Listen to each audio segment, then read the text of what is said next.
देखी रउआ जैसन उचित समझी वैसन करी, हमरा कौनो एतराज नहीं के। चला काजल। कहाँ? बिटिया अभी तहार उम्र ही का बा, ये पहाड़ जैसी जिंदगी कैसे कटबू तू? यही से हम फैसला कैले बानी कि हम तोहार दूसर बियाह करब। सुना बहू, बाबूजी के कहल तू मान ला। अभी तो बहुत जिंदगी पड़ल बा। आखिर बहू अकेले तू कब तक रहबू? कब तक? का बाबूजी बोझ लगता नहीं का बात कर रहा बारू बेटी? अरे बेटी तू हमार बात समझे के कोशिश करा। एक तो धन भाग हमार की तू हमरे घर में बहू बन के आयलू। हम कोनो आँख के काजल ना है कि आंसू के साथ बह जाई। अजय के नाम में हम अपन रूह, धड़कन सब कुछ कर देले बानी। हम अपन अंतिम सांस ले उनका इंतजार करब। हमार बात समझे की कोशिश करा।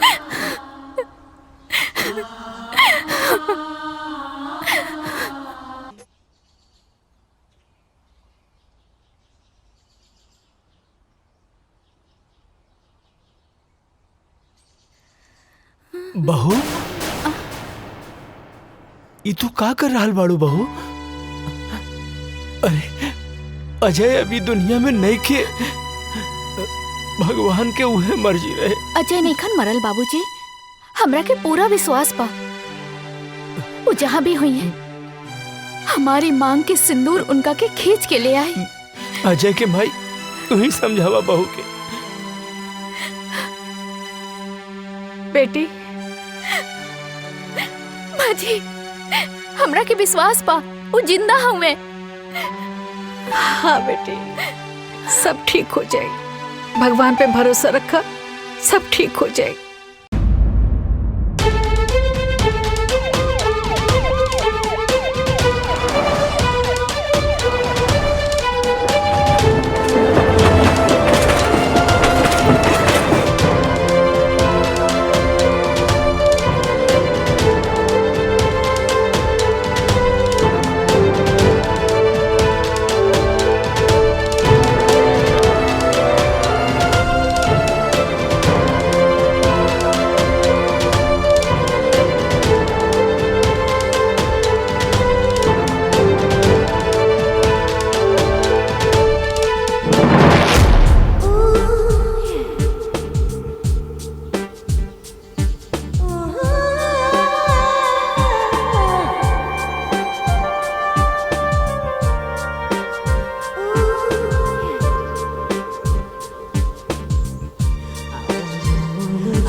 क्या कर रहा है?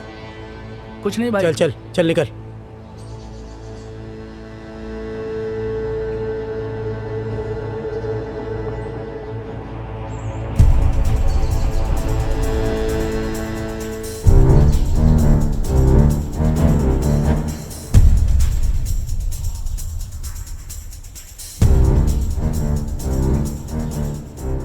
क्या हुआ भाईजान? मुझे यहाँ पे क्यों बुलाए? तू वहाँ क्या कर रहा था? अरे भाईजान मस्त छमिया थे, नज़ारे ले रहा था। तेरा दिमाग खराब हो गया क्या? गलती हो गई भाईजान, दोबारा ऐसा नहीं होगा। कौन थी वो लड़की? तू जानता है क्या उसे? तुझे पता है ना हम लोग यहाँ किस मकसद से आए हैं? अगर तूने कुछ गड़बड़ की ना तो हम लोग जिंदगी भर यही जेल में सड़ते रहेंगे, समझ गया ना? क्या तुझे पता है? क्या पता वो लड़की जासूस हो सकता है वो लड़की हमारे बारे में जानने के लिए तुमको पटा रही हो। आइंदा ऐसी चीजों से दूर रहो। मैं बार बार नहीं टोकने वाला, समझे? जी भाईजान। आइंदा ध्यान देना। सिर्फ वो लड़की नहीं, और भी लोग हो सकते हैं जिनकी नजर हमारे ऊपर ही हो। हमें यहाँ बच बचा के रहना है और अपने काम को अंजाम देना है। किसी को भी भनक भी नहीं लगनी चाहिए कि हम कौन हैं और यहाँ पर क्या कर रहे हैं। जी भाईजान, जी भाईजान। समझे क्या? जी भाईजान। जाओ तुरंत होटल के कमरे में, तुम बाहर मत निकलना।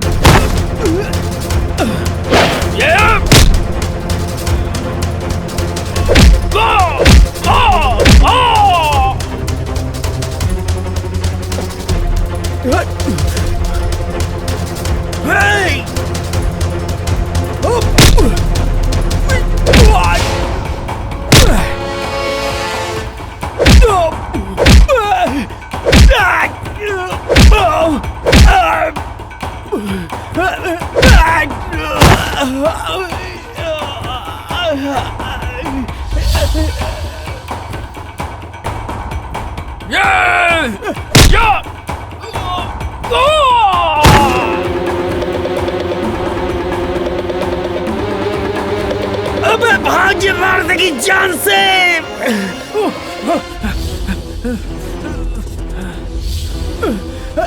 जल्दी भाग।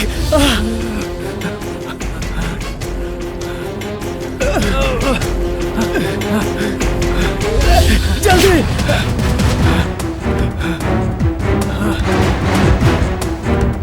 भाग, जल्दी भाग।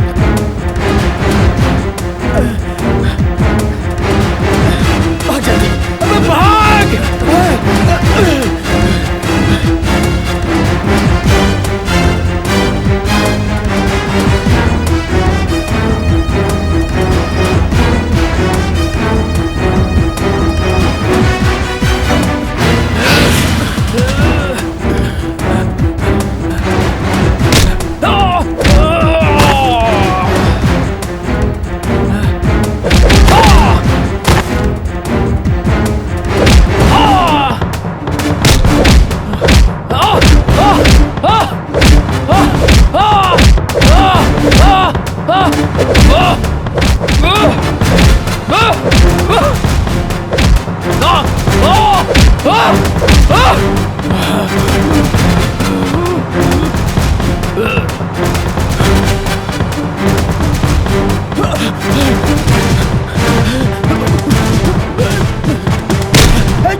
तू एजा? तू एजा? अरे लेकिन ये तो वर्मा चाचा के घर है ना? हाँ, उन्हीं के घर है, वो हमार बाबूजी हमें। अच्छा ठीक बा। हे पैर पिछले काहे? पहली दफे घरे आई लोग, दहिना पैर आगे बढ़ावा ना।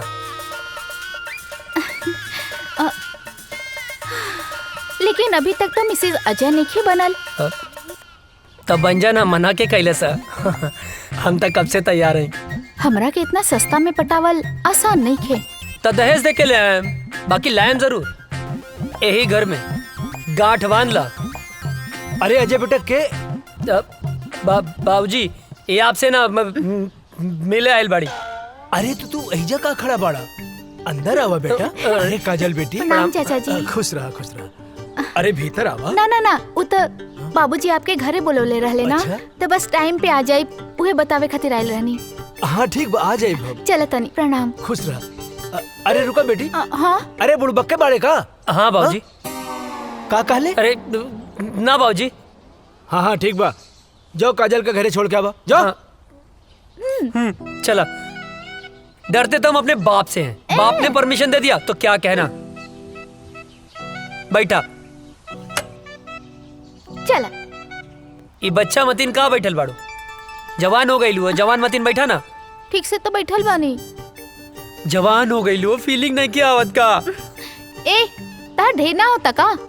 लेके चले के बता, लेके चला ना तो हम जाता नहीं। ए देवता रिसिया मत यार। बैठा।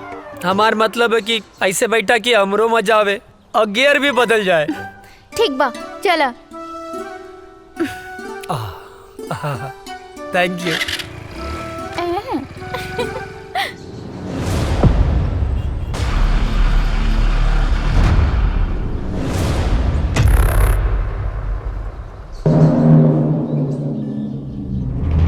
अस्सलाम वालेकुम। वालेकुम अस्सलाम।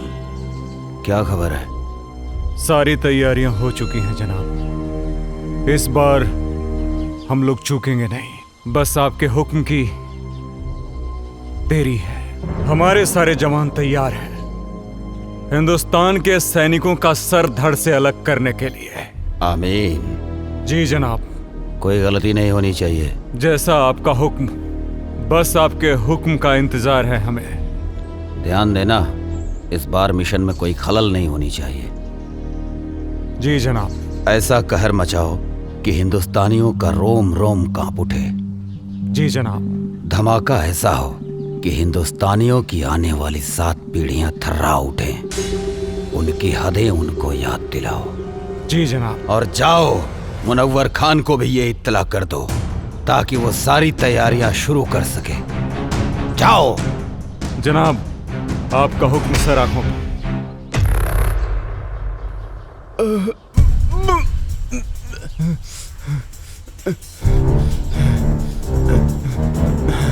सलाम जनाब। इसको हमने इतना मारा लेकिन इसने फिर भी अपनी जुबान नहीं खोली। जनाब हम तब से इसे बहुत बेरहमी से मार रहे हैं लेकिन फिर भी ये कुछ बताने को तैयार नहीं है। अबे सुन पाकिस्तानी पिल्ले, मेरी उम्र से क्या अंदाजा लगा रहा है बे? हमारे देश के नौजवानों में इतनी गर्मी है कि तेरे जैसे पाकिस्तानी झेल नहीं पाएंगे। अब तो तेरी गर्मी निकालनी ही पड़ेगी मुझे। बहुत फड़फड़ा रहा है साले। सुन, मैं इसकी गर्दन काट रहा हूं और तू इसका वीडियो बना और हिंदुस्तान में भेज ताकि हिंदुस्तान में कोई भी मर्द पैदा होने से सैकड़ों बार सोचे। इस वक्त की सबसे बड़ी खबर, आतंकवादियों ने हिंदुस्तानी सैनिकों और उनके ठिकानों पर हमला करना शुरू कर दिया है। उन्होंने भारतीय सैनिक का सर कलम कर जय हिंद सर। जय हिंद सर, एक बैड न्यूज है। क्या है बैड न्यूज? सर, अभी भी इंटेलिजेंस से खबर मिली है कि आतंकियों ने हमारे ठिकानों पर हमला करना शुरू कर दिया है। अच्छा, तुम लोग थोड़े होशियार रहो। वहाँ पे हम अपने और सैनिकों को लगा देते हैं। उन देशद्रोहियों को उनकी औकात दिखा देते हैं। It's order. Okay sir.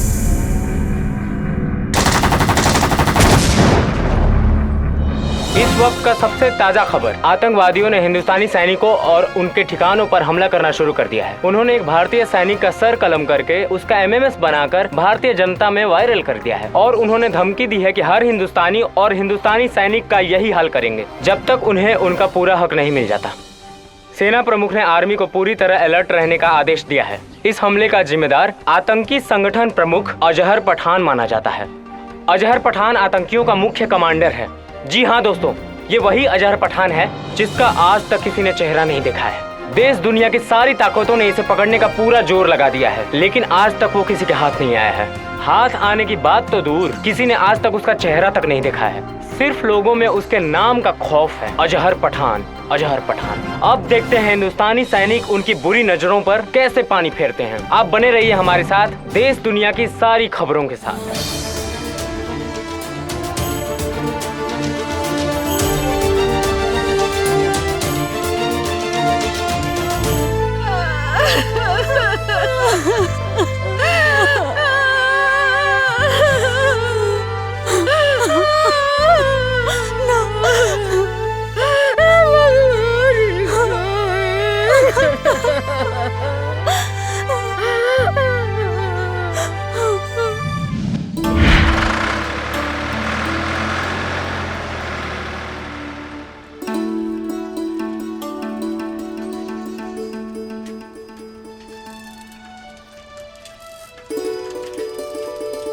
Good morning भैया।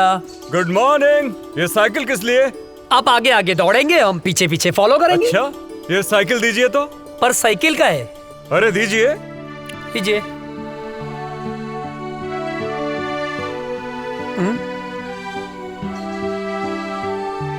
चश्मा दीजिए जरा। चश्मा पर काहे? अरे दीजिए। बुढ़ौती में जवानी सूझेला। कैसे लग रहे हैं हम? एक नंबर भैया। अरे अरे बैठना नहीं है, फॉलो मी। ये भैया का ऑर्डर नहीं है, फौज का ऑर्डर है। भैया का ऑर्डर नहीं है, फौज का ऑर्डर है, बैठना नहीं है। अरे फौजी आप हैं, दौड़े हम का है। फॉलो मी, जल्दी करो वरना सजा डबल हो जाएगी। भैया गलत बात हो।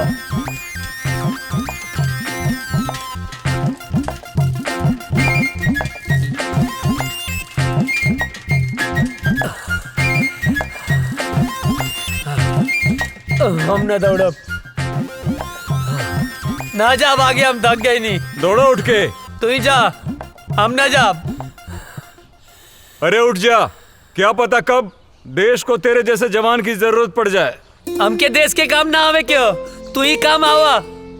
अरे पगले, शरीर में फुर्ती रहेगी, ताकत रहेगी तो कभी भी किसी भी समय किसी को भी झाड़ सकता है। गांव में हमसे केहू ना भिड़ेला, जे भिड़ेला पटक के चाप देला। हाँ। अच्छा ठीक है, उठ जा भाई। आओ बैठो, बेवकूफ कहीं का। लो चश्मा अपना दी। चल बैठ। हमार भैया।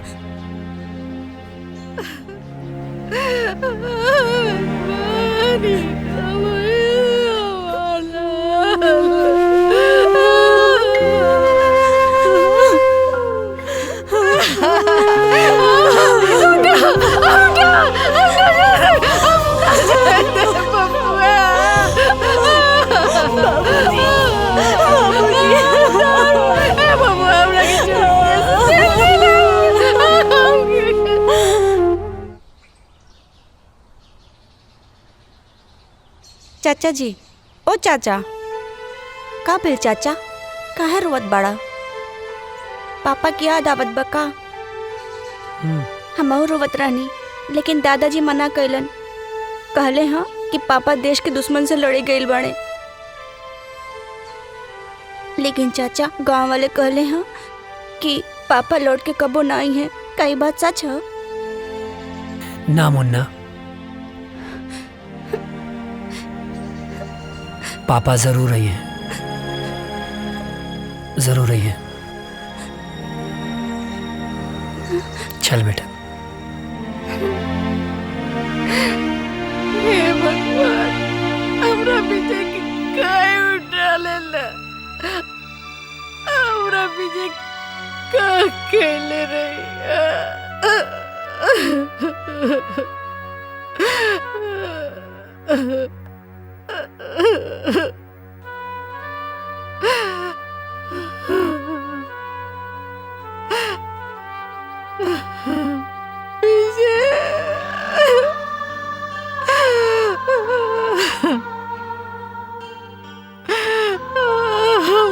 राम लखन की जड़ी टूट गई।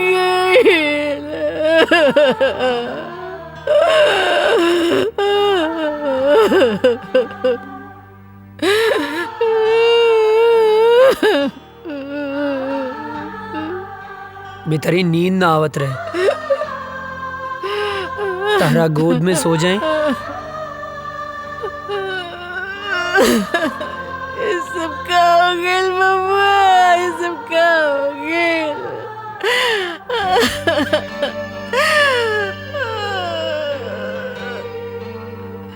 काय ऐसा होला? एक जमीन के टुकड़े खातिर भैया हमनी के छोड़ के ना गईले माई।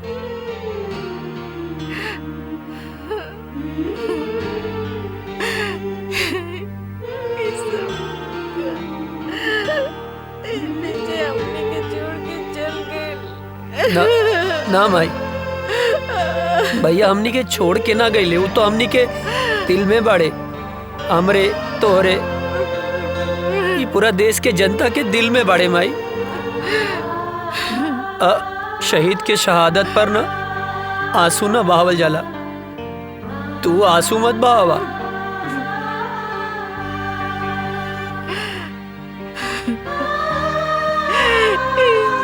सब काय होला? काय होला? जमीन के चंद टुकड़ों खाती एक दूसरे को जान ले लस। काय पता ना एक माई के कोकू कर देलस, हमर राम लगन की जोड़ी तोड़ देलस। पता ना माई, पता ना पड़ोसी मुल्क के हमनी के देश से कौन नाराजगी बा, पता ना।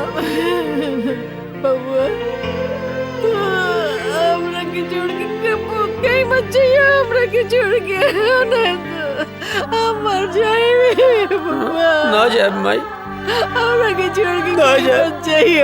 कभी ना जाए, कभी ना जाए भाई, कभी ना जाए।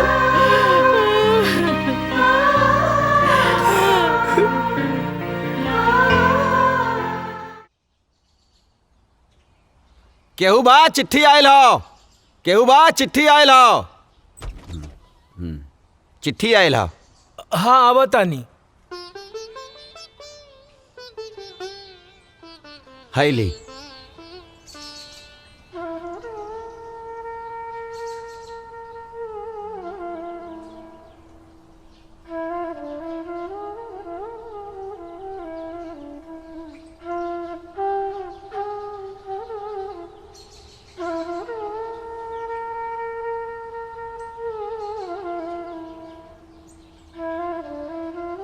ना ना, चूल्हा भाड़ में गई सरकारी नौकरी।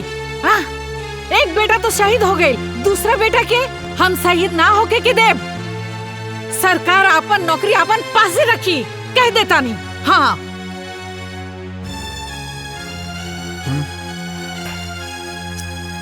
देखा बेटा, बात ऐसन बा कि विजय के शहीद होखे के बाद भारत सरकार ओकरा जगह पे तोहके नौकरी देले बा। मगर हम नहीं के चाहत। हाँ विजय शहीद हो गई, ओकर नौकरी अजय के मिलल। अगर अजय शहीद हो जाई तो हम क्या करब? बोली। अजय के माई, तोहरा दूगो बेटा बा तब इतना सोच रहल बाड़ू। हाँ अजय करी पूरा दुनिया माई बा, वो का सोचत हुई है? बोला कहीं तहरा के भगवान 10 गो बेटा देले रहतन नु तो खुद हम भेज देती न अपने भारत माता के रक्षा करे खातिर। बुझाइल? बात करा ताड़ू। माई बैठा, अरे बैठ। ए माई, बाबूजी ठीक कहा तारे। हमार मतलब है तू ठीक बोला तारो। तू केकर माई हवे बोल? बोले के पड़ी केकर माई है? तब बताओ ना केकर माई हवे। तोर माई है। आई धरती माई केकर माई हवे? हमरे नु ह। बाबूजी गलत कहाँ बोले? तोहरे रक्षा के जिम्मेदारी केकर है बाबूजी? तोहर।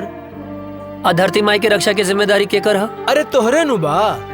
माई मरब जी अब सब विधना के हाथ में है, और दुश्मन के लगे ऐसा कोनो गोली ना कि तेरा बेटा के सीना के पार कर जाओ।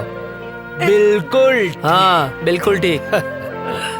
सोच मत, मार के आए मर के ना आए का बाबूजी? हाँ बिल्कुल ठीक। अब भूख लागल है, खाना देना। दे दा। देता नहीं। चलना।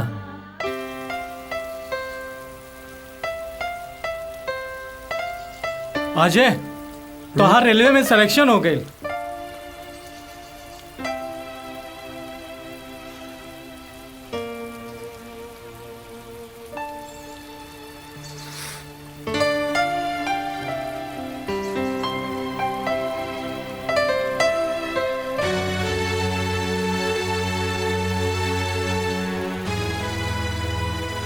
अब एकर कोनो मतलब ना, हम फौजी बनब। अरे ये तो बहुत अच्छा फैसला कैला। हाँ। लेकिन अजय, तू इतना उदास काहे हुआ?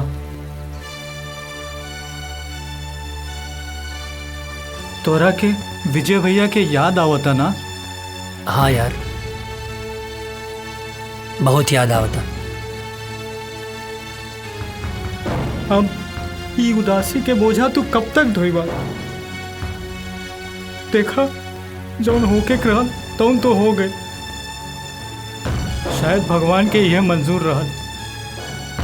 चाचा चाची, भौजी, भतीजा के समझावा, उनकर हिम्मत बना। अगर तू टूट जाइबा तो उन्हन के का होई? ठीक कहत वे यार। और उकाजल दिन रात तोरे याद में तड़पत बिया। तू तो फोन उठावे लेना। तू हमके अश्याम के फोन करेली बेर बेर।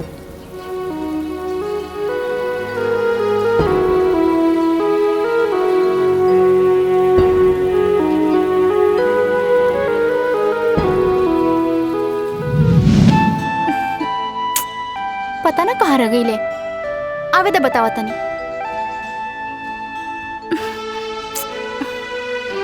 काजल आ गई नहीं? आहा, बहुत बड़ एहसान कर दिया ला आके। मतलब ई कि हम पूरा 2 घंटा 20 मिनट से तार इंतजार कर रहल बानी। बात तो सही कहा तारू। का बात तो सही कहा तारू? हाँ, लेफ्ट राइट करके तो हमार पैर दुखे लागल। पिराए लागल होई ना? हाँ, बहुत ज्यादा पिराता। और पता ना कहाँ कहाँ पिराता। कहाँ पिराता? यहाँ यहाँ और यहाँ। अरे यहाँ पिराता। एजा का देखा तेरा? यहाँ देखा। अब का बताएं, देख रहे हैं बड़ी फुर्सत से खुदा ने तुम्हें बनाया है। हाय, इतना हसीन मिट्टी कहाँ से लाया है?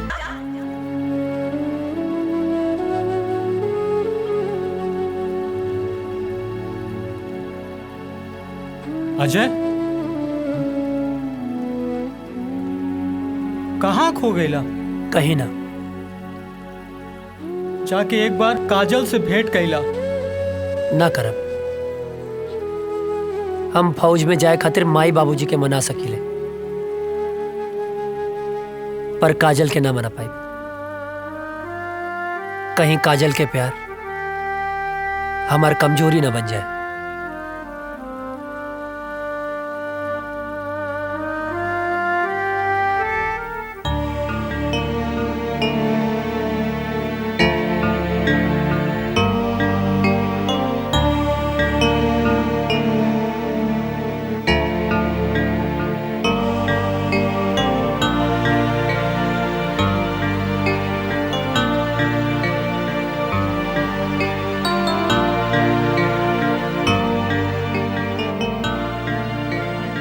बबुआ, एक बार विचार कर ला। हम माई है ना? हाँ, हम अपन मन के ना समझा पाता नहीं। विजय के सदमा तो हम बर्दाश्त कर लेनी, लेकिन तो के कुछ हो जाए तो हम ना बर्दाश्त कर सकब। तो के तो खुश होके के चाहिए माई। हमके देश के सेवा करे के मौका मिलल बा। अब ऐसे ताक के ना हमके ब्लैकमेल मत करा। खुशी खुशी भेज ना यार।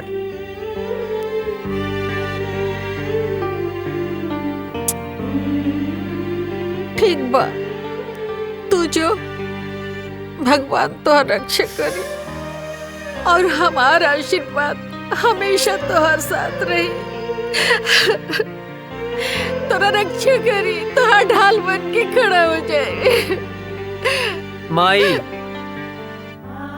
माई हमके कुछ ना हो।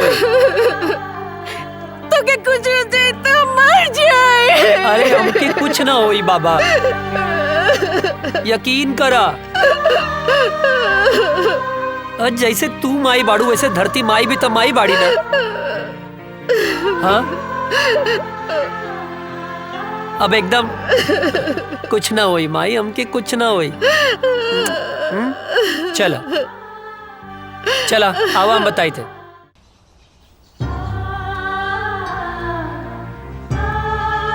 चला खुश रहें बाबू।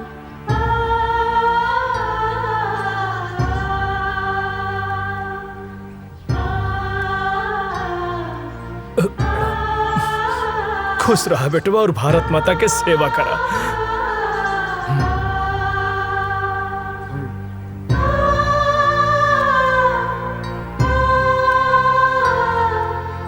माई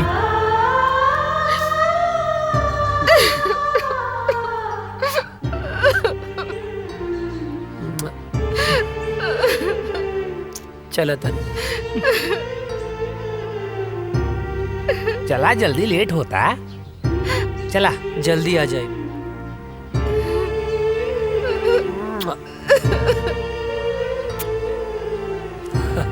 चला श्याम चला। चाचू जय हिंद। जय हिंद।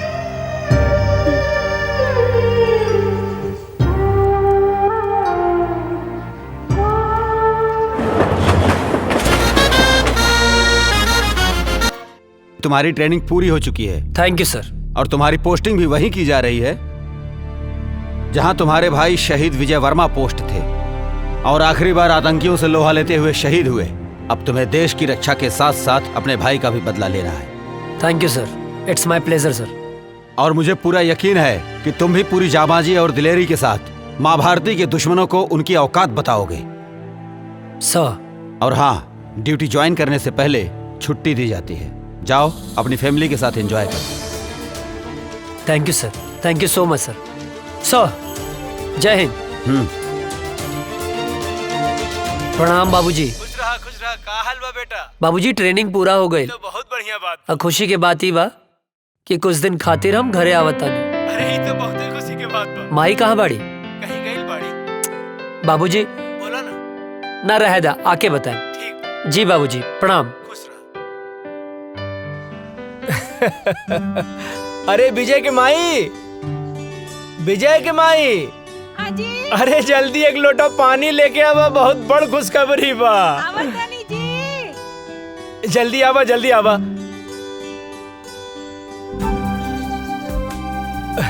अरे लावा लावा। का खुशखबरी बाजी? अरे रुका भाई, तनी मीठ चाय पीले रहनी है। इला खुशखबरी ई बा, तू ना एहने देखा ना। बोली ना।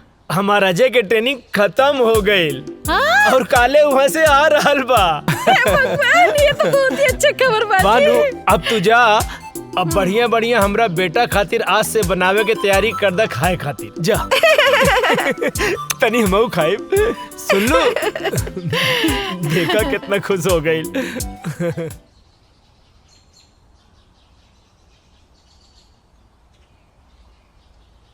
माई माई। अरे हे भगवान।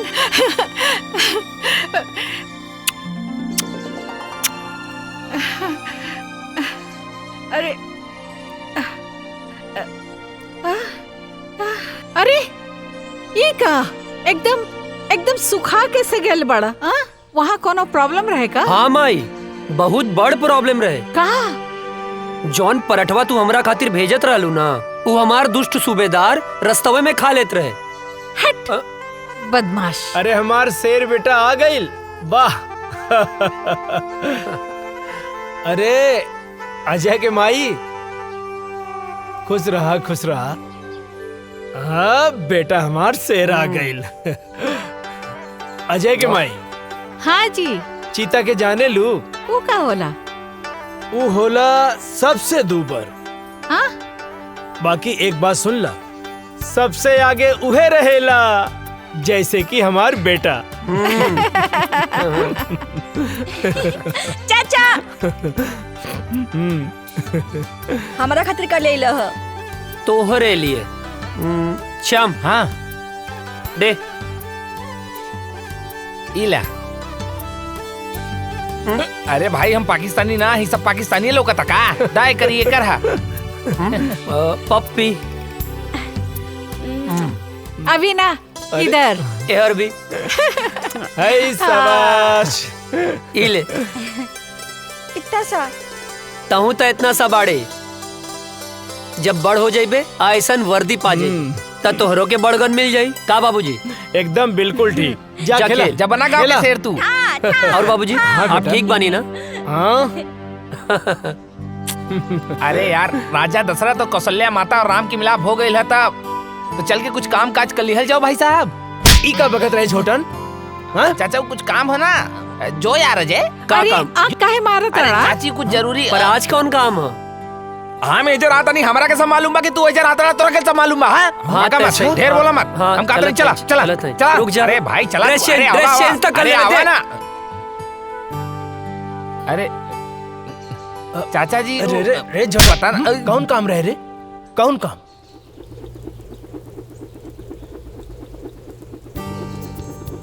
अरे ई ससुरवा सुतल बा, काम बन जाई। यस।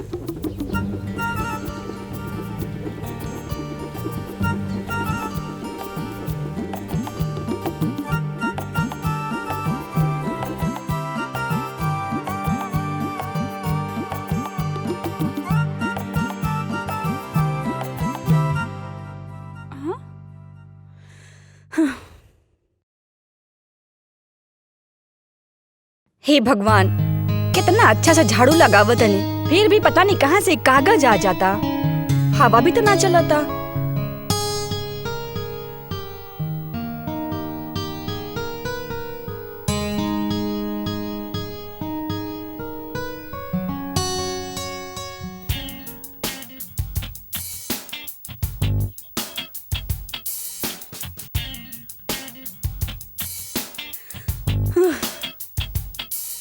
ई कहाँ से आ जाता?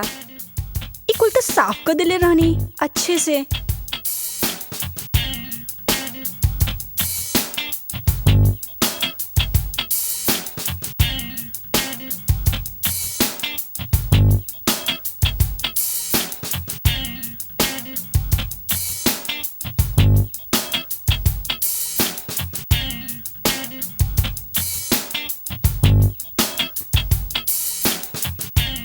अरे रे हम बानी हम। तू काहे हमारे घर में चोर खाने घुस गइल बाड़ा? चोरी से? अरे हम तो सीना जोरी से आयल बानी हो, तो हाल बाबूजी से हाथ मांगे आयल बानी। अच्छा ते ई कूड़ा काहे फैलावत अड़ा? तू समझल करा। धत तू बड़ा ऊ बड़ा। लागे तो हमार जादू तोरा पे चल गइल बा हो। जब ऐसे पीछे पड़बर राजा तब जादू चलिए जाई। हमके यही दिन के बहुत दिन से इंतजार रहल। अरे कविता कहाँ मारू? अरे जल्दी से एक गिलास पानी तो लेके आवा बेटा। हाँ बोल ना। अरे अच्छा यार छूट जाते हैं। कहाँ? हाँ ठीक बा हम गमला में छूट जाए। हाँ। अरे कविता कहाँ बाड़ू? अरे हम काहे छुपे? अरे हम तो तोहर बाबूजी से तोहर हाथ न मांगे आइल बानी। धीरे धीरे बाबूजी जाग गई बड़े। अच्छा एक तरह हाथ मंगवा ना तब बाबूजी हम दोनों जाने के काटती हैं। अरे बिटिया का करे तारू, जल्दी ले आओ पानी। तू चिंता ना करा, हम तोहर बाबूजी के समझा ना ले। हाँ अच्छा बाबूजी के समझा ले बा। अरे बात के समझो। एगो आदमी ना घर में घुस आइल रहे और बाबूजी ओकरा के ना मार मार के आज वो टूटल टांग लेके बाजारे में भीख मांगता। का बात करा तू? हाँ। टूटल टांग? अरे हम भीख ना मांगा, सुना हमके कहीं छुपा देना, कहीं छुपा दे। हे भगवान बचा लिया हमको, कुछ नहीं करा हम। हे भगवान। अरे बेटा कविता, कहाँ रह गयलू? इली बाबूजी आगे नहीं। का बिटिया, काहे इतना देर लगा देलू पानी लावे में? अरे बाबूजी गिलास धोवत रहनी है। अरे बाप रे, इतना सुंदर लड़की के ऐसा राक्षस ऐसा बाप, हे भगवान बचा लिया। अरे हम 100 किलो के लड्डू चढ़ा दे, प्लीज हमके बचा लिया। हमारे हाथ पैर टूटे वाला बा, हम भगवान हम कबो पीछा नहीं करब, भगवान बचा लाना। हम जिंदा हमके बचा लो भगवान, बचा लो।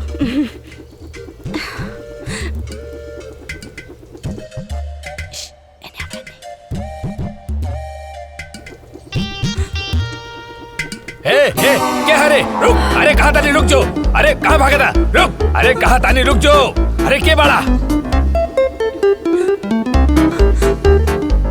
अरे कहाँ जाबे भाग के, रुक जो, बाप रे पकड़ ले, रुक जो, कहाँ भाग? अरे तो इतना हिम्मत, हाँ? हमारा घर में घुस गई ले, तो इतना हिम्मत, हमके माफ कर दे। चल तोहरा क्या भैया हम तो से का कहत रही ना, हमके दांते कटलस। हे भगवान, कल्याण की रक्षा करी हो, आपका करी। रुका, कहाँ भाग के जाइबा तू? रुक जो, हम तोहरा के छोड़ब ना, कहाँ भाग के जाइबे, रुक, बताओ तानी।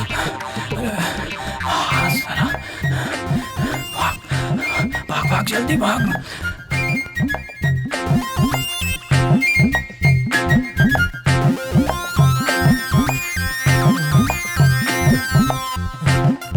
लगता भाग गए।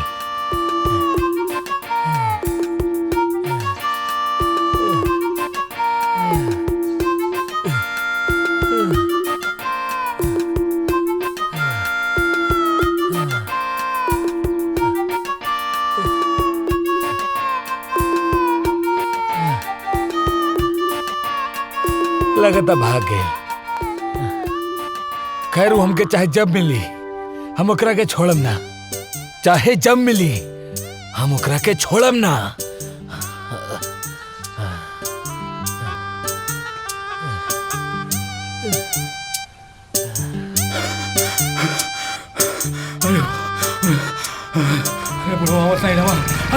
अरे रुक बे, कहाँ थे बे तुम? तुम्हारे चक्कर में हम सारा गांव घूम लिए बे। अरे राम कहानी बाद में बताए, पहले घर चलो। पहले बताओ कहाँ थे बे, नहीं तो चढ़ा देंगे। अरे यार चला ना यार।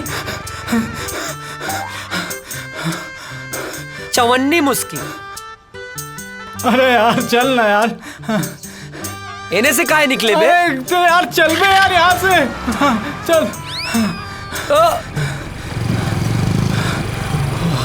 आया मतलब बच गई नहीं, जय हो भगवान। आज छोड़ दिए बे, आगे नहीं छोड़ेंगे। पसीना छुड़ा। ओ गोरे गलिया वाली से, तिरछी अखियां वाली से, नैना चार हो गइल, का बताई तो से यरवा रे। मार खाने से बच गए बेटा आज तुम, वरना लात जूता मुंह का हाथ सब पड़ जाता। गोरी गलिया वाली से, तिरछी अखियां वाली से, नैना चार हो गइल, का बताई है। का भाई? पर भइल का रह रे? का करत रहली हम? अरे उस सब हम बाद में बताई। सरऊ मुहूर्त देख के बताइबा। हाँ। अरे बट ये सब तो बतिया अच्छा नहीं लगेला। पनिया से बचाएंगे बस। का बताई तो से यरवारे, हमरा प्यार हो गए। तो बताओ ना, मारत काहे बाड़े? चुप कर, खाना खाइबे? हाँ। ए माई, दू जगह खाना लेके आओ, हमरे साथे बुक्कड़ भी आइल बा। हाँ। फेमस हो गई ले बे। अच्छा। हाँ, हाथ धो ले।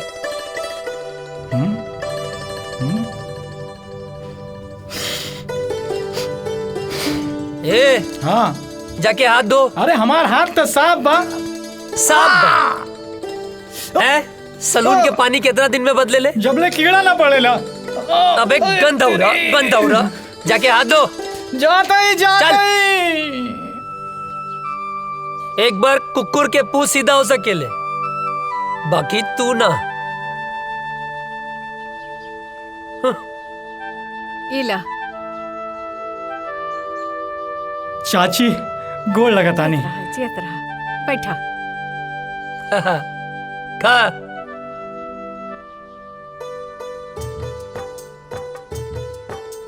ए चाची, हम तो ठीक बानी, बाकी हमार बड़की भौजी कहाँ बानी? माई के गेलवाड़ी। हाँ, यही से तो खाना हमके पकावे के पड़ा था। तनी अजय के समझावा, जल्दी से ब्याह कर ले। हमरो के हाथ पटावे वाली चाहिए ना। वो नैहर गईली, छुटकी बहू आ जाई तो हमार साथे हाथ पटाई ना। हाँ, और नहीं तो का। और वैसे भी बुढ़ापा में काम कहाँ पावेला। ढेर ना होता। नहीं, बहाव के रोक, गति के धीमा कर। हाँ। ओकरा के काहे धमकावा ताड़े? हम सब बुझी ले। अरे हमार माई यार, ड्यूटी और ब्यूटी, नौकरी मिलते ही ब्याह कर ले। नौकरी मिलते ब्याह कर ले। हर चीज के एगो टाइम होला। अरे तो हम कवन बुढ़ाता नहीं। हाँ, कहाँ बुढ़ात हमें? ऐ चुप कर। माँ, आज ये तोर बाबूजी से हम बात करत नहीं, तोर ब्याह खातिर। माई चुप। खाना खो, हम पानी लेके आवता नहीं। सब तोरे वजह से भइल बा। अरे बढ़िया तो बा। अरे फौजी बनने से पहले फौजी मिल जाए। अरे सराउ, जिंदगी गर्द मत करा। अरे तब प्यार से बोलना। बहाव के रोक, गति के धीमा कर।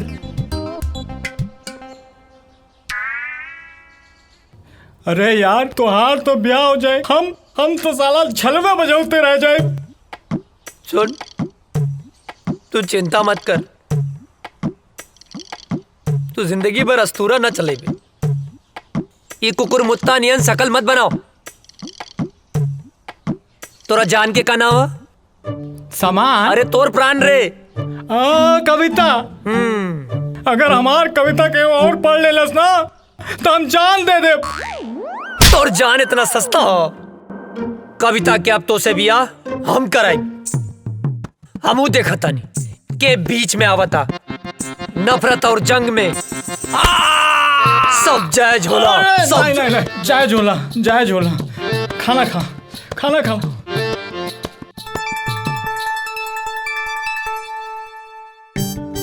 तू चिंता मत करिए। हाँ, नहीं करम, हम एकदम चिंता नहीं करम। माई, अरे पानी देना यार।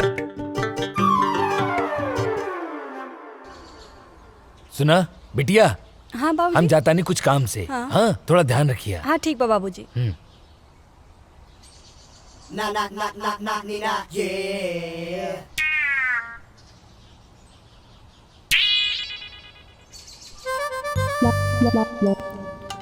हमके कविता से मिलले बहुत दिन हो गए बा। आज जाके कविता से मिलब। हाँ, बढ़िया मौका बा, जाता नहीं।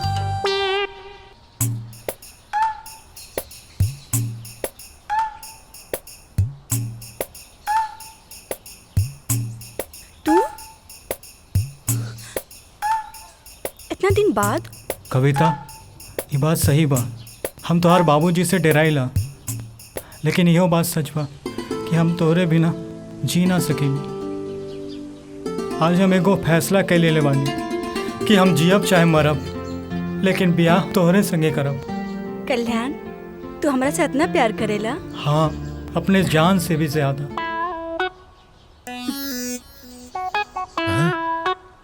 तोहरा के जान ही देवे के पड़ी।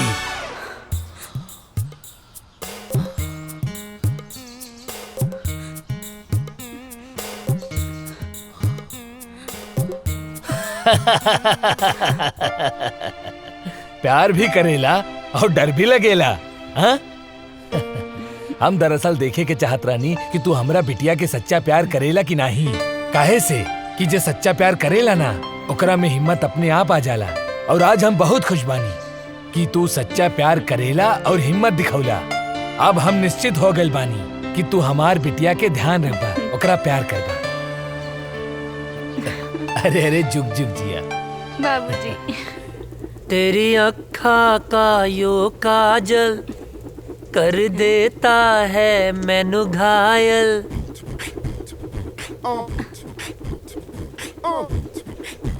कहा रे हेने आओ। छोटा पटाखा बड़ा धमाका। हाँ? भाग यहाँ से भाग। अरे बबुआ, जेकरा खातिर इतना फीट फाट होत बड़ा ना, तारा बाबूजी ओकरा बाबूजी से मिलके बात पक्का करे खातिर गइल बाड़े। हाँ? सच्ची माई? हम जाना तानी तोहार जान कहाँ अटकल बा। अरे अजय के माई, अजय के रिश्ता पक्का हो गई। हाँ, अब सुना तू एक बात कान खोल के सुन ला।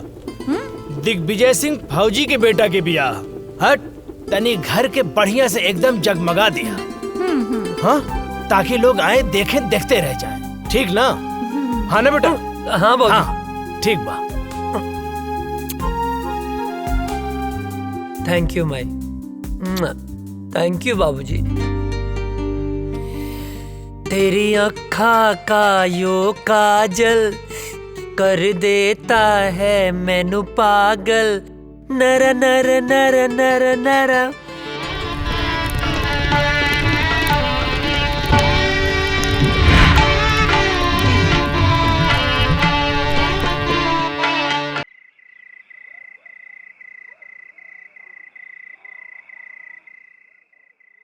अजय, अजय।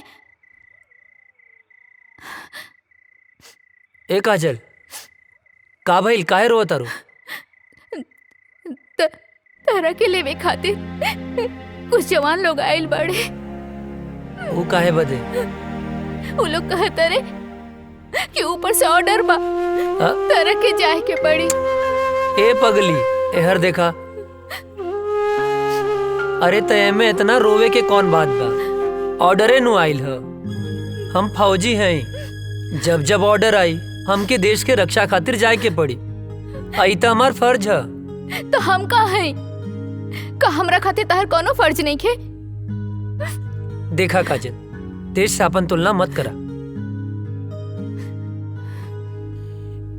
एक जवान के लिए पहला फर्ज होकर यह रहेला कि वो पहले अपने देश की रक्षा करे। तू हमार प्राण हो। तुहार हर सांस हमरे सांस में बसेला। एहर देखा, हमार ताकत बना, कमजोरी मत बना। बनबू ना? हंसा। जाके हमार वर्दी ले आवा।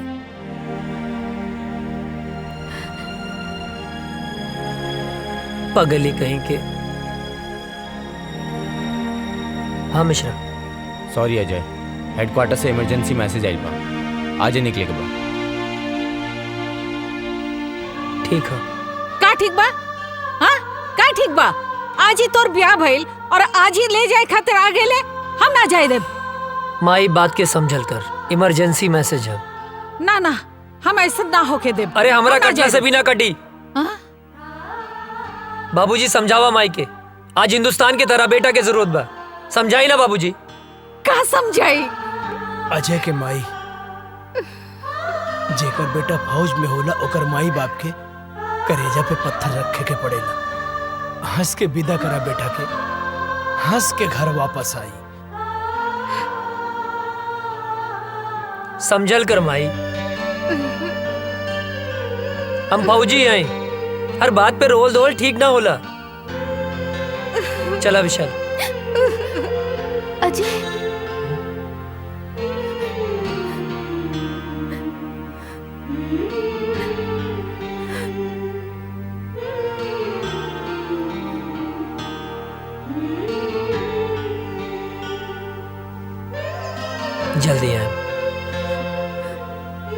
ख्याल रखिए। तू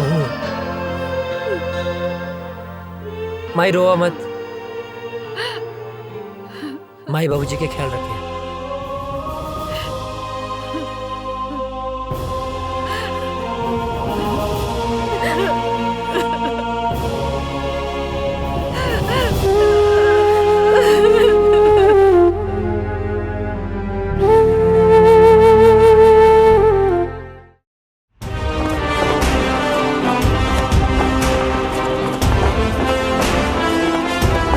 गांव का सफर कैसा रहा अजय? बहुत अच्छा सर।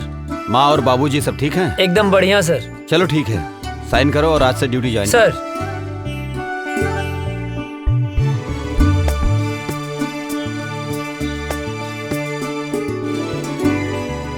जय हिंद।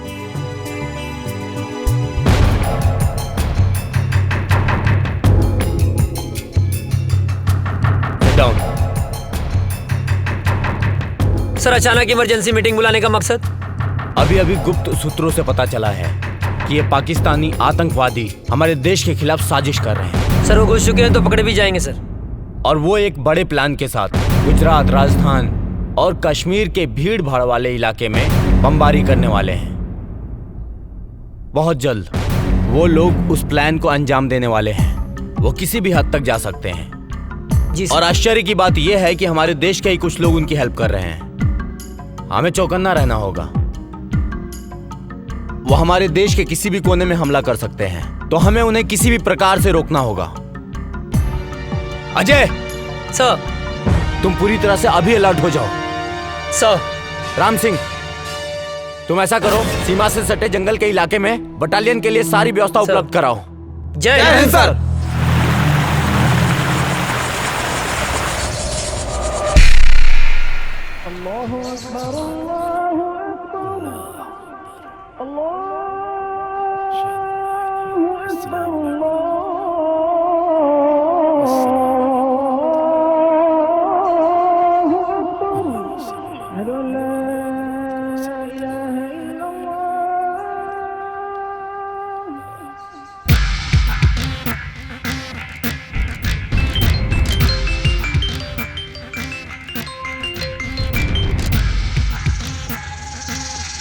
जी बॉस, हुक्म कीजिए। धारा 370 खत्म होने से हमारे सिपाहियों के इरादे कमजोर तो नहीं हो रहे हैं? नहीं बॉस, हमारे इरादे तो और भी पुख्ता हो गए हैं। वाह। कश्मीर हमारा था, हमारा है, हमारा ही रहेगा। इंशाअल्लाह। आगाज तो उन्होंने किया था, खत्म हम करेंगे। बहुत खूब, आमीन।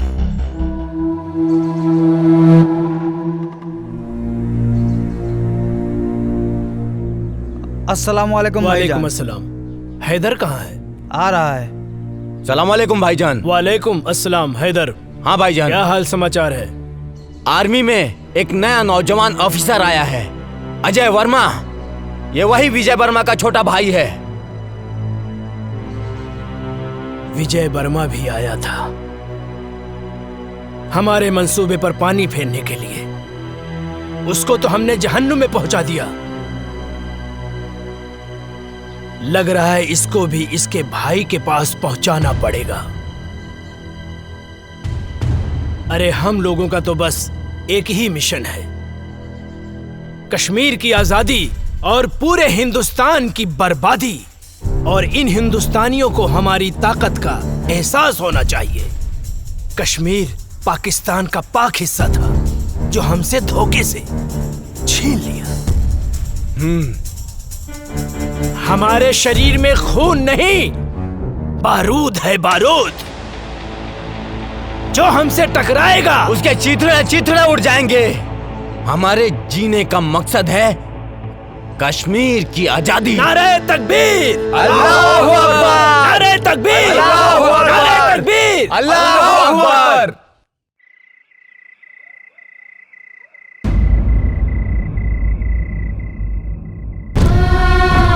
हे भगवान, हमारा सुहाग जहां भी होके सही सलामत होके।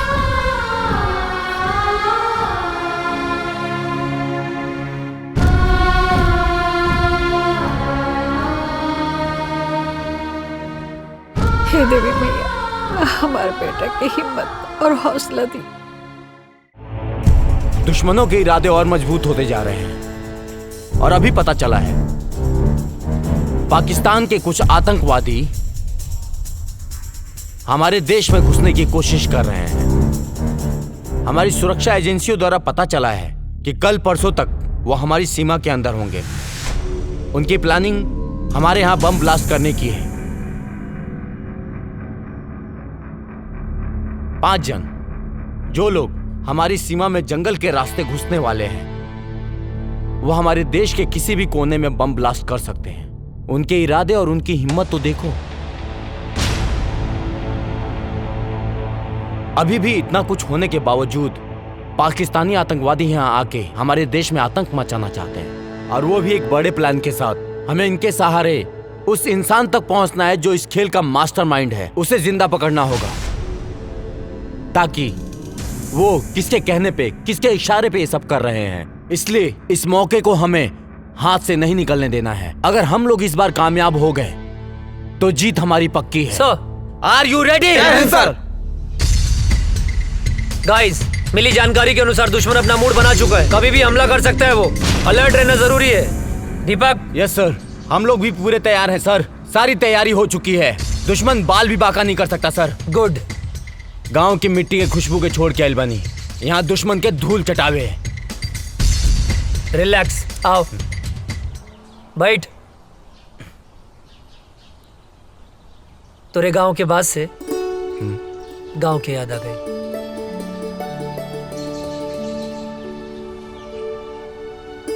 भाभी के फोटो का?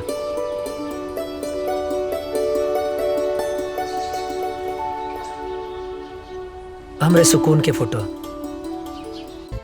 सर सर सर, कहाँ खो गई नहीं? अपना सुकून के लगे, अपना गांव में। रिक्वेस्ट बा सर एगो। का बोला? हमके गाँव में जाए के बा सर। अच्छा ना? लइका भइल बा सर।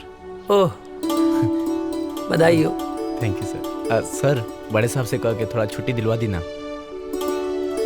छुट्टी मिल जाए तो की छुट्टी। खुश? मुनव्वर, अब बॉर्डर क्रॉस करने का वक्त आ गया है। हिंदुस्तान की सीमा में घुसने के बाद के सारे इंतजाम हो चुके हैं।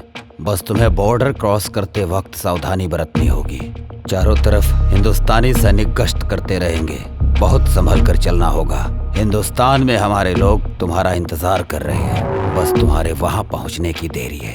मुझे तुम पर पूरा भरोसा है। तुम वहां पहुंचने के बाद अपने काम को अंजाम जरूर दोगे। इस बार हम काफिरों को सबक सिखा कर रहेंगे। खुदा हाफिज।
चलो आओ, आ जाओ।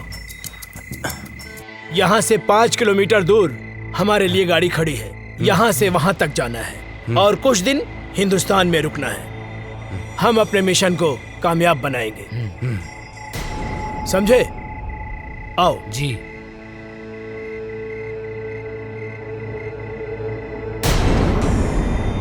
इस तरफ से आ जाओ।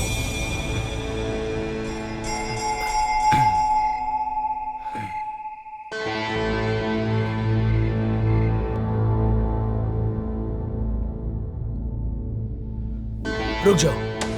अब यहां से ना 500 मीटर दूर हिंदुस्तान की सीमा शुरू हो रही है। हमारी सीमा यहीं खत्म होती है और वहां पे हमारे लोग हैं। वहां जाने के बाद हम अपने लोगों के साथ मिल जाएंगे। आप लोगों को संभल कर चलना है, धीरे से, ठीक है? चलो, एकदम सबको चौकन्ना रहना है क्योंकि यहाँ पर सैनिक गश्त हमेशा करते हैं। जी जनाब। सबकी नजरों से बचते बचते हमें आराम से धीरे धीरे चलना है, ठीक है? अब चलो।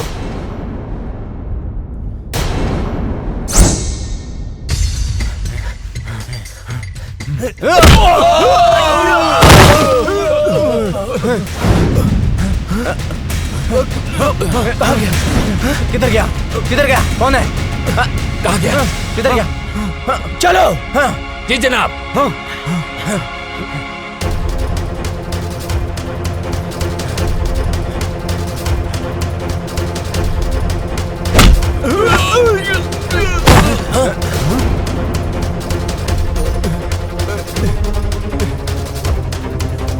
चलो चलो चलो चलो, हम अपनी सीमा में चलते हैं। आओ आओ जल्दी।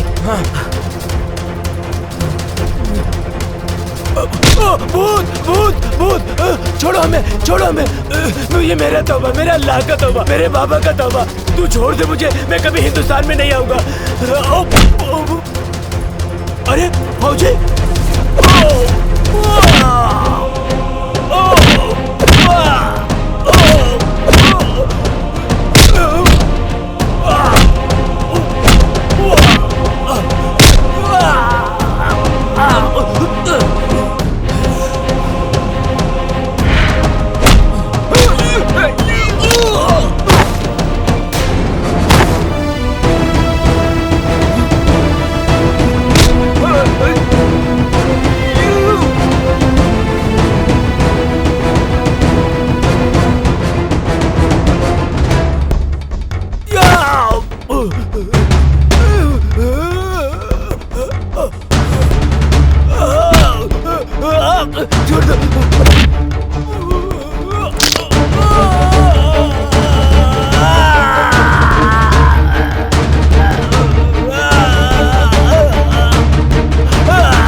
हिंदुस्तान जिंदाबाद बोल।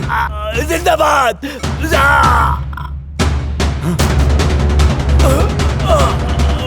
ना तुम लोगों का ईमान है, ना तुम लोगों का धर्म।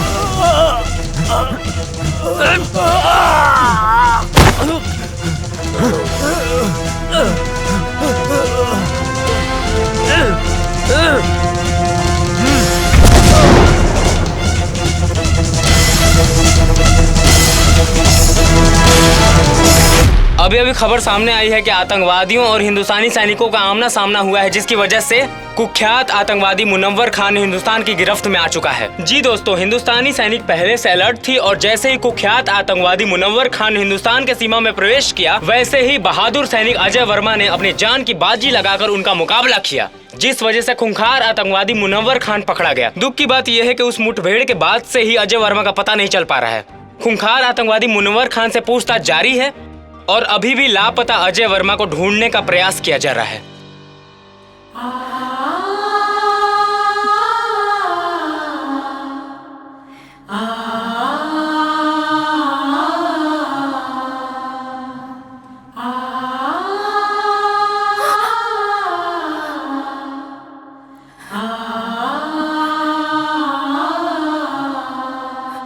हे भगवान, हम सुहाग की रक्षा करिए।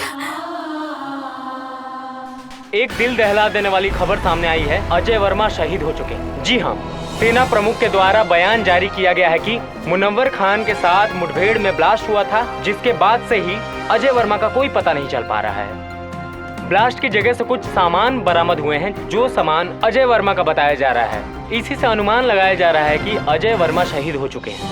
इससे पहले आतंकवादियों के द्वारा मुठभेड़ में अजय वर्मा के बड़े भाई भी शहीद हो चुके थे। अजय वर्मा को ढूंढने की बहुत कोशिश की गई, लेकिन कुछ पता नहीं चल पा रहा है। ब्लास्ट वाली जगह से अजय वर्मा के कुछ सामान मिले हैं, जिससे ये अनुमान लगाया जा रहा है कि अजय वर्मा शहीद हो चुके हैं। आप लोगों को एक जानकारी और दे दूं, कुछ ही दिन पहले आतंकवादियों के द्वारा हुए हमले में अजय वर्मा के बड़े भाई शहीद हो चुके थे। अब अजय वर्मा की इस खबर से पूरा देश शोक में डूबा हुआ है। सोचिए, अजय वर्मा के माँ बाप के दिल पे क्या बीत रहा होगा, जिनके दोनों जवान बेटे देश की रक्षा करते करते शहीद हो चुके हैं। अभी कुछ ही दिन पहले अजय वर्मा की शादी हुई थी। उनकी नई नवेली दुल्हन, जिसके हाथ से मेहंदी के रंग भी नहीं छूटे थे, बेचारी विधवा हो गई। जरा सोचिए, उस शहीद के विधवा के दिल पर क्या बीत रहा होगा। शोक प्रकट करते हुए सेना प्रमुख ने वीर शहीद अजय वर्मा को श्रद्धांजलि दी और उन्होंने बताया कि अजय वर्मा के इस शहादत को पूरा देश नमन करता है। और सेना प्रमुख ने यह भी बताया है कि मुनव्वर खान के पकड़े जाने पर आतंकवादियों के सारे मंसूबों पर पानी फिर गया है। अभी मुनव्वर खान से पूछताछ जारी है। पूछताछ में बहुत ही अहम सुराग मिलने की आशंका है। आप लोग बने रहिए हमारे साथ देश दुनिया की नई खबरों के लिए। तब तक के लिए जय हिंद। आतंकवादियों ने भारत पर फिर हमला किया, जो काफी तादाद में थे। आतंकवादियों ने फिर से हमला किया, कई जवान शहीद हो गए, लेकिन आर्मियों ने आतंकी सरदार मनोहर खान को अपने गिरफ्त में ले लिया है। लेकिन दुख की खबर ये है कि अभी तक अजय वर्मा की कोई खबर नहीं मिली। बम के धमाके को देखते हुए ये अंदाजा लगाया जा रहा है कि देश के लिए लड़ते लड़ते वो शहीद हो गए।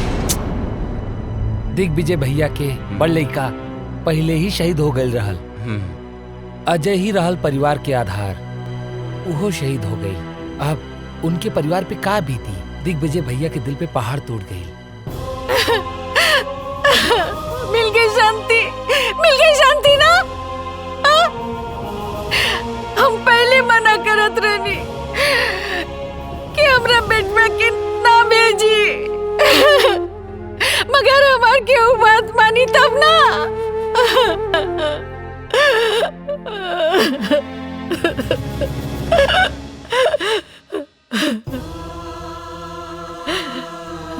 भाई, हमारे बेटा के लाश खेता दिखा दो। बाबूजी, विस्फोट इतना जोर से फैल रहा है ना, अजय के कुछ भी पता ना चलल।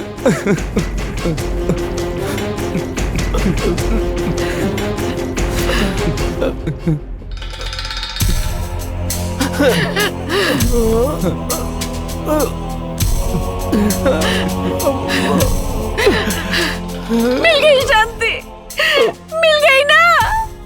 हमार वंश के आखिरी दिया बुझ गई। माई, का भइल? इतना काहे रोता रू? हाँ? और ये फोटो पर माला? हाँ? बहू, हमार बेटा अजय देश के खातिर शहीद हो गए। ना बाबूजी, ना, ये का कहा तनी आप? हाँ? ऐसा नहीं क्यों हो सकत? हाँ? माई, देखा, तू रोआ मत। हाँ, अजय जिंदा हवन, तू काहे रोत बाड़ू? हाँ? अरे, तोहर माथा फिर गइल बा का? हाँ? अपन जिंदा बेटा के शोक मनावत तारू? हाँ? कहा तानी कि जिंदा बाड़े? हाँ? देखा, हमारा अजय के धड़कन सिर्फ हम महसूस कर सकता नहीं। हाँ? हमरा के इनका धड़कन महसूस हो रहा बा। नहीं मान सकत, अजय जिंदा हुआ। बहुत हिम्मत बता हरामी, लेकिन अब हमार दोस्त अजय जिंदा नहीं खन, शहीद हो गए बाड़े। शर्म नहीं आवत? हाँ? एगो फौजी होके एगो जिंदा फौजी के शहीद बोला तारा? शहीद हो गई? हाँ? ना, वो शहीद नहीं हो सकत। कोनो दुश्मन के बम या गोली में इतना ताकत नहीं खे कि हमार सुहाग के हमरा से छीन ले। हाँ? माई, देखा, तू रोआ मत। हाँ? देखो तू शांत हो जा। हाँ अजय आई है, जिंदा हुए अजय, वो जिंदा हुए, जिंदा बड़े। हाँ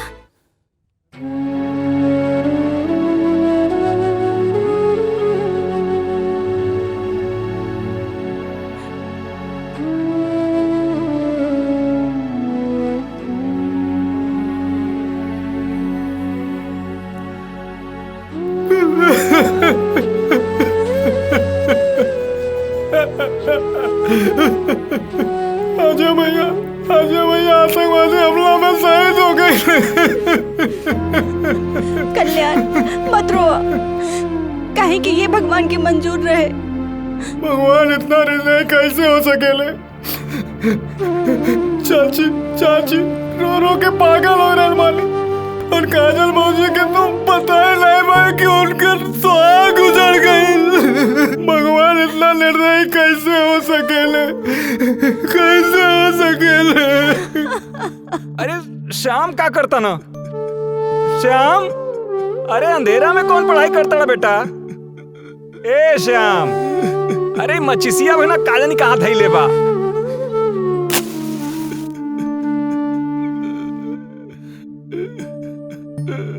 अरे इधर रोता श्याम, का भइल बेटा? काहे रोता बेटा? का भइल? का भइल का? वो अजय बोलत रहे कि आतंकवादी हम तोहरा के ना छोड़ब, तो ओकरा के ना छोड़े के चाहत रहे ना, तो हमके काहे जोड़ के चल गइल? हम तो ओकर यार रहनी ना, गद्दार थोड़ो है जो हमके छोड़ के चल गए। बेटा तू ठीक कह रहा बड़ा बेटा। बेटा मत रो बेटा, हम तुम्हारे साथ पानी बेटा, हम तुम्हारे साथ पानी बेटा, मत रो बेटा, चुप रह बेटा, शांत हो जा।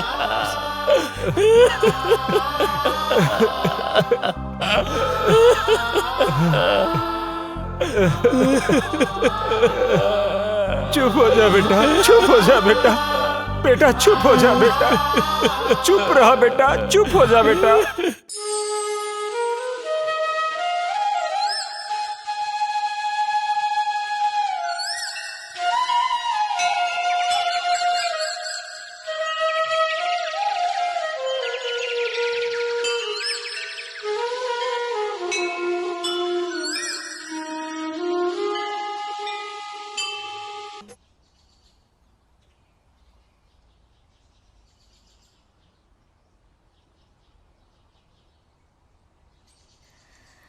बहू,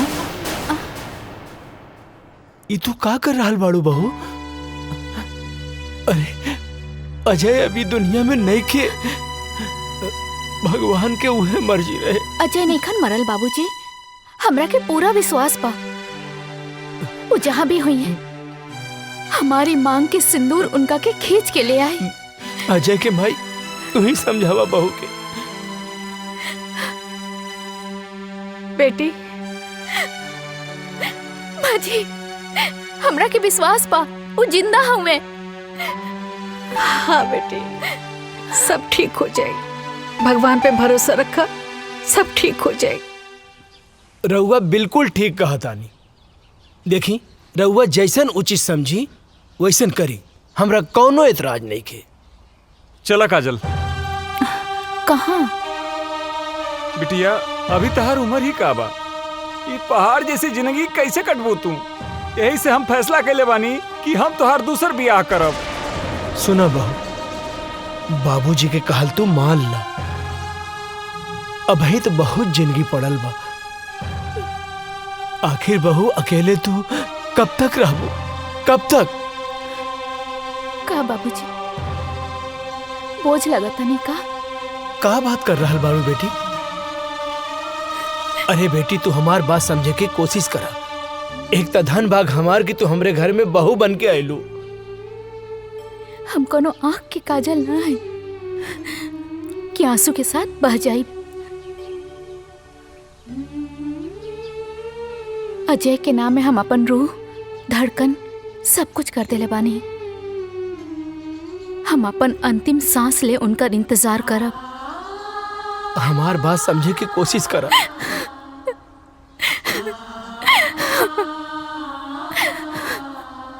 मुनव्वर खान, सच सच बता, बता कौन है तेरा बॉस और कहां कहां तुम लोग की प्लानिंग है ब्लास्ट करने की। तू ऐसे नहीं बताएगा।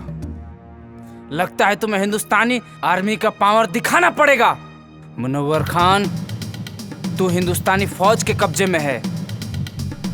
आज हिंदुस्तानी फौज तेरे साथ क्या सलूक करेगी तू सोच भी नहीं सकता है। बता सच सच, बोल तेरा बॉस कौन है? बोल बोल बोल।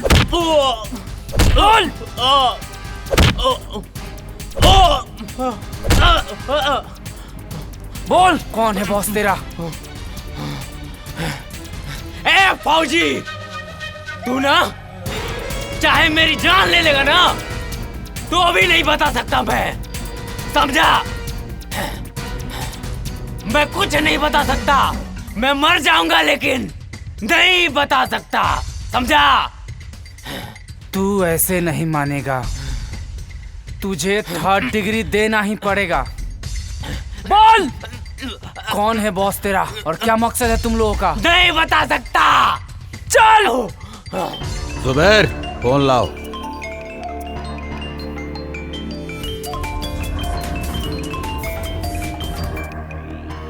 अजहर। जी जनाब। उन्होंने मुनव्वर खान को गिरफ्तार करके हमारे लोगों में और उबाल भर दिया है। जी जनाब। अब हम उन्हें उनकी औकात दिखा कर रहेंगे। उन्हें एक पल भी नहीं बख्श सकते हम। अब हमें खौलते हुए खून से नहीं, ठंडे दिमाग से काम लेना होगा। अजय वर्मा और उसका भाई हमारे ही किए हुए हमले में शहीद हुए थे। जी जनाब। दोनों भाई हिंदुस्तान और हिंदुस्तानी मीडिया के लिए हीरो हैं। अब हमें लोगों के इस इमोशन को अपना हथियार बनाकर मुनव्वर खान को छुड़ाना पड़ेगा।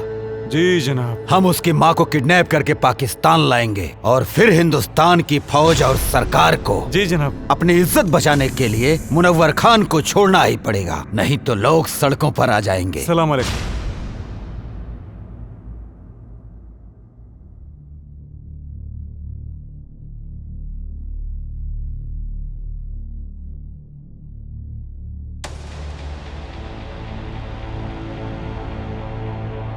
हे देवी मैया, हमार कलेजा के टुकड़ा के काहे छीन ले लो। ओकरा बिना कैसे जी,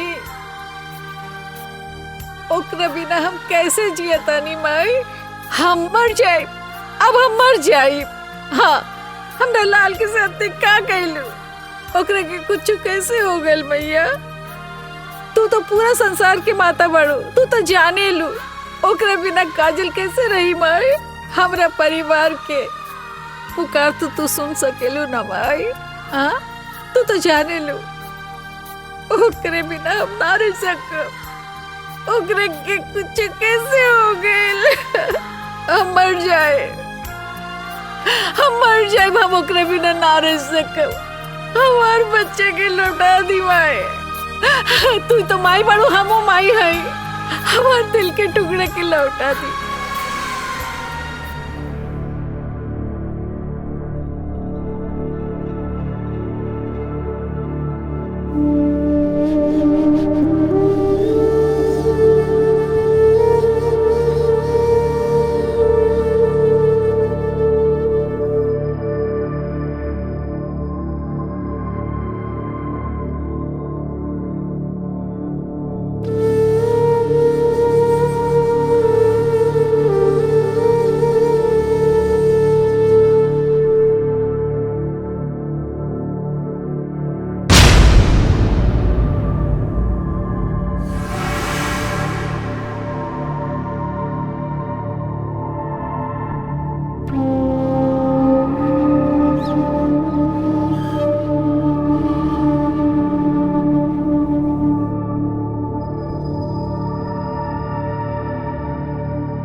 कौन जगह? पाकिस्तान है।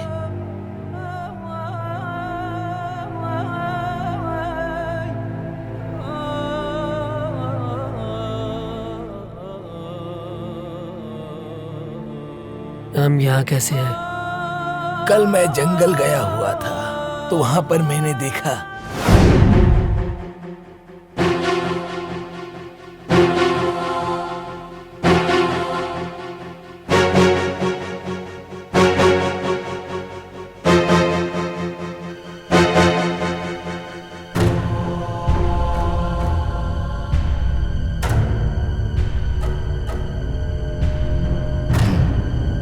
ये कौन है?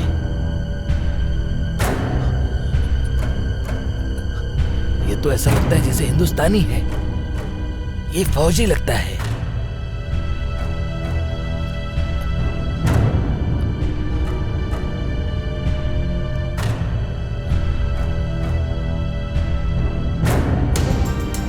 इसे हमें बचाना होगा।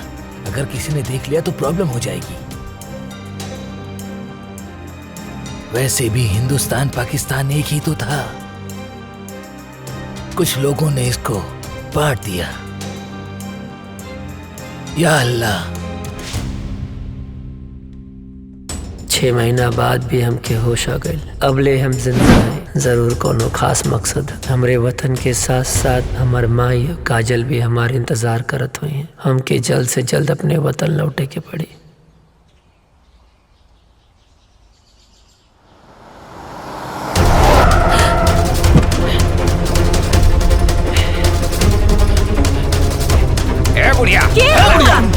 अरे हमरा के कहे पकड़ा था?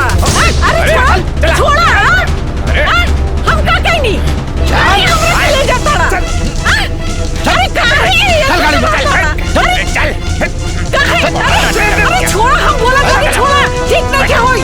छोड़ दा हमरा के। अरे हम बोला था हमरा के छोड़ दा। अरे छोड़ा हमरा के। हमरा के हो? अरे बता रहे बुढ़िया। छोड़ चुप कर। बेहोश कर। अरे चुप कर।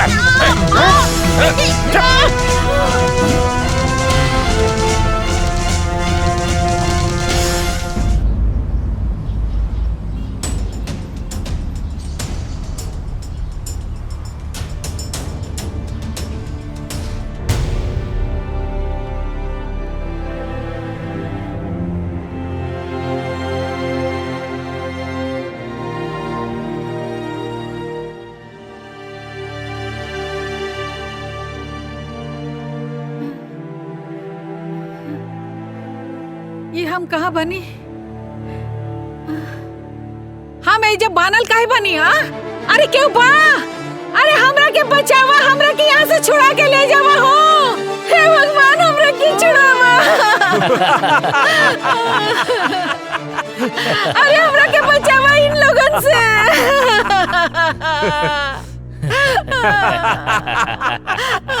क्या बड़ा तू लोग? काहे के हमरा के यहाँ ले आल बड़ा? का कहने वाली तोरी के? चुप बुढ़िया। बताता हूँ कि तुझे क्यों लाया हूँ यहाँ। तुम्हारे दोनों बेटों को अपने आदमियों से मरवाया था मैंने।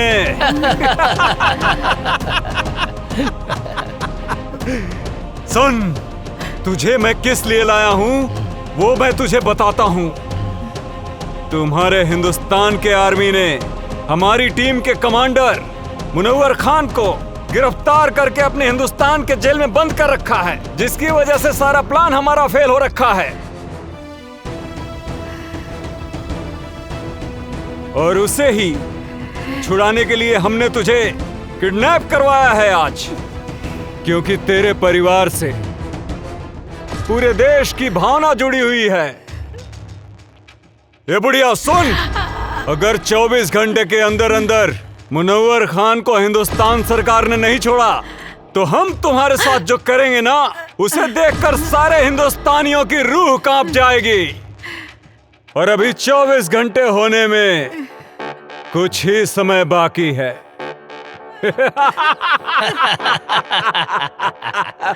इधर वक्त खत्म हुआ और तुम्हारा वीडियो वायरल।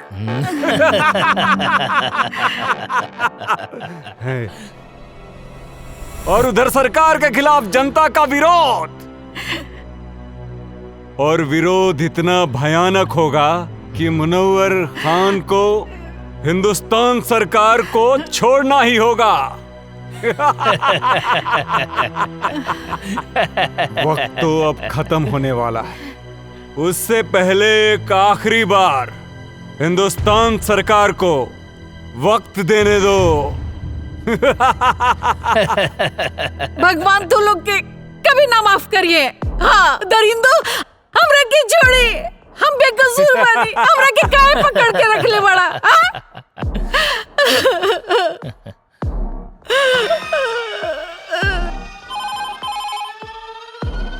हेलो, कौन? कैप्टन, क्या हुआ? कब छोड़ रहे हो मुनव्वर खान को? वक्त का ख्याल करो। तुम्हारे पास अब सिर्फ 30 मिनट बचे हुए हैं। और सुन, अगर इन 30 मिनट में तूने हमें कोई सूचना नहीं दी तो तू सोच भी नहीं सकता है कि अजय वर्मा की मां के साथ क्या क्या हो सकता है। बकवास बंद करो। क्या सबूत है कि शहीद अजय वर्मा की मां तुम्हारे कब्जे में है? ले सुन, हमरी खातिर कोनो समझौता मत करिए। और हाँ, मैं आखिरी बार बता रहा हूँ, वो वीडियो तेरे हिंदुस्तान की पूरी मीडिया में वायरल कर दूंगा मैं। ठीक है, हमें गृह मंत्री जी से बात करनी होगी। मत छोड़िए मुनव्वर खान के। चुप बुढ़िया, बहुत चपड़ चपड़ करती है। जय हिंद सर। सर, आतंकियों ने मुनव्वर खान को छुड़ाने के लिए शहीद अजय वर्मा की मां को किडनैप कर लिया है। जल्दी एक्शन लेना पड़ेगा सर। जब तक मैं न कहूं कोई कदम मत उठाना। ओके सर। इस मसले का हल सोच समझ के करना पड़ेगा। और हाँ, इसकी जानकारी लीक नहीं होनी चाहिए। मेरे अगले कॉल आने तक का इंतजार करो। ओके सर। जय हिंद सर। हेलो अजहर, क्या खबर है? जी हुजूर। हिंदुस्तानी फौज कब रिहा कर रही है मुनव्वर को? जनाब, अभी कोई खबर नहीं आई है मुनव्वर खान को छूटने की। फिक्र मत करो, खबर जरूर आएगी, क्योंकि वो बुढ़िया हमारे कब्जे में है। इस बुढ़िया को हम लोगों ने बांध के रखा है। अगर मुनव्वर खान को नहीं छोड़ा तो हम लोग आगे की कार्रवाई शुरू करेंगे। बहुत खूब, सारे सिपाहियों को चौकन्ना रखो, बस हम भी वहाँ पहुँच ही रहे। हमें आपका इंतजार है।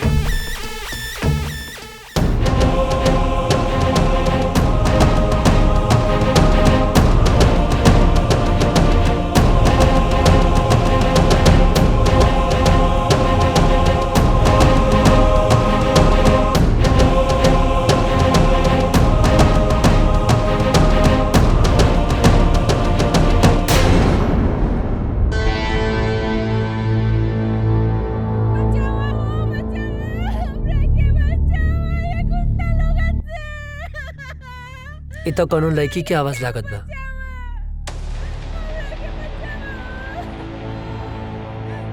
ना, हमें चक्कर में ना पड़ सकीला, न तो लोग के पता चल जाए कि हम इंडियन हैं। लागत है ज्यादा मुसीबत में बाड़ी। का करी भगवान?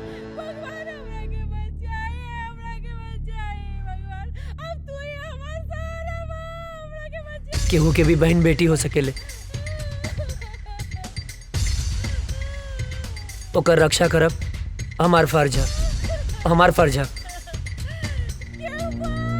हमरा मदद करी, हमरा के बचाए। इतना माई बाड़ी, हमरा के बांध के रखल बा, हमरा के बचाए।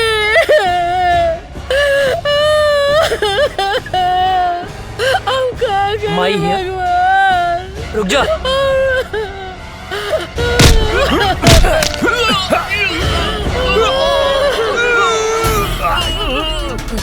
अजय! अजय! बाबा जिंदा बड़ा!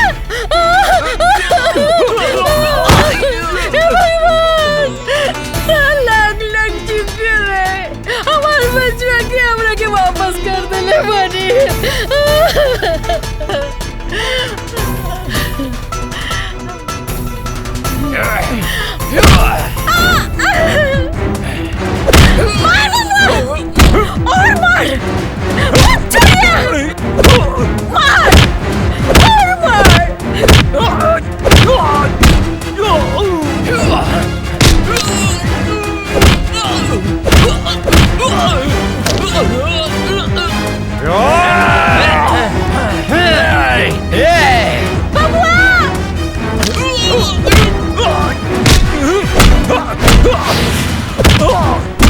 विजय के ये लोग मर ले रहे बबुआ।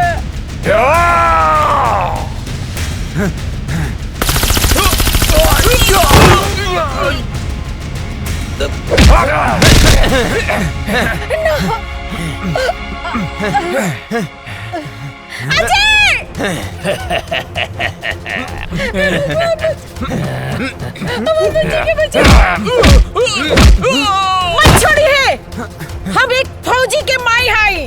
मार बेटा, इन्हीं के छोड़िए मत। कूद के।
बिना वजह छेड़ते नहीं, और कोई हमें छेड़े तो उसे छोड़ते नहीं।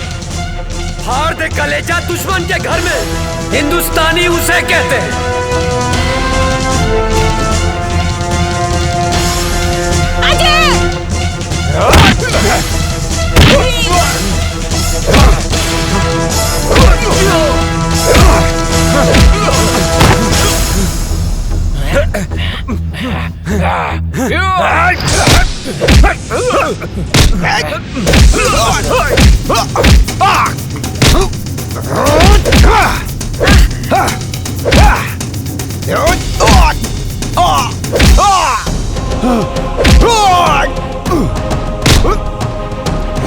जब हम तुम्हें नहीं छेड़ते तो तुम क्यों छेड़ते हो? कश्मीर क्यों नहीं छोड़ते? कश्मीर हमारा है। तुम एक मुनव्वर मारोगे तो 100 मुनव्वर पैदा होंगे। तुम एक मुनव्वर मारोगे तो लाख पैदा होंगे। लाख!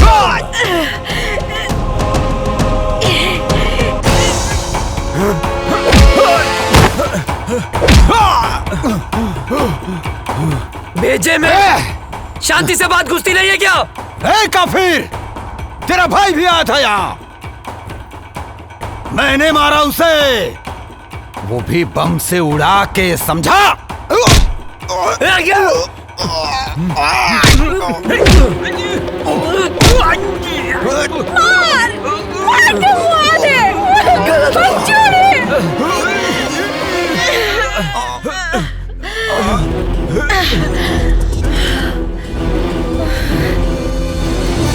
तुझे क्या लगा मेरे भाई को मार के सांस बंद कर दूंगा तेरी, जान ले लूंगा तेरी, तेरे इसी पाकिस्तान में मार डालूंगा तुझे। हिंदुस्तानी हूं मैं अजय, हिंदुस्तानी हूं मैं, हिंदुस्तानी।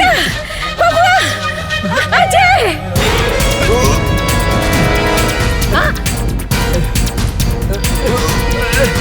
बेटा,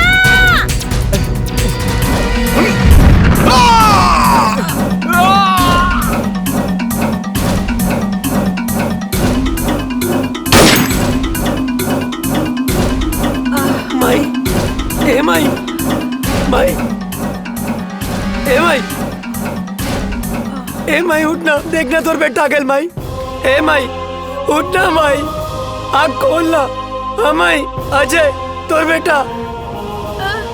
अजय बेटा, हम काले रानी ना के हम आ जाए, देख आ गए नीना। कहाँ रहला माई के छोड़ के इतना दिन? गलती हो गई माई, गलती हो गई। जाना तेरा तोहर बाबूजी, काजल बिटिया, तोहर भाभी, तोहर भतीजिया चिंटू, यहाँ तक के पूरा गांव हमार बबुआ के हमारा अजय के इंतजार करत रही। बेटा तू हमने के छोड़ के कहाँ गई? कहीं न जाए माई।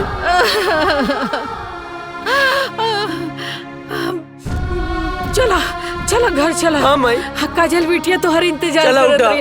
जना तेरा मेरा भारत महान। जय हिंद, जय भारत।